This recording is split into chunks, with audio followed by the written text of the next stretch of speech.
So Victor from Barcelona's presidential candidate said they will offer a reconciliation proposal for Lionel Messi.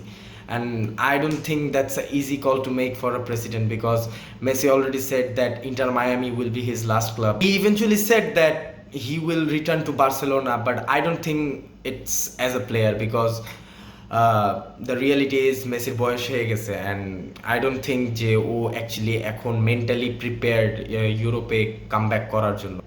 I know he's capable playing in Europe for next 5 years, but in reality যেহেতু Laporta already এরকম একটা scene create করা হয়েছে বা বার্সার এখন financially স্টেটটা ওরকম নাই যে বার্সা অ্যাকচুয়ালি মেসির মতো প্লেয়ার বা মেসির ওয়েজ বিল ক্যারি করার মতো ফ্লেক্সিবিলিটিতে বার্সা আছে. আই ডোন্ট থিঙ্ক সো যদি ভিক্টর ফন জিতে তাহলেই এটার অ্যাকচুয়াল অ্যান্সার জানা যাবে. So what do you think about this topic? Comment down below and make sure to like and follow Night Tux.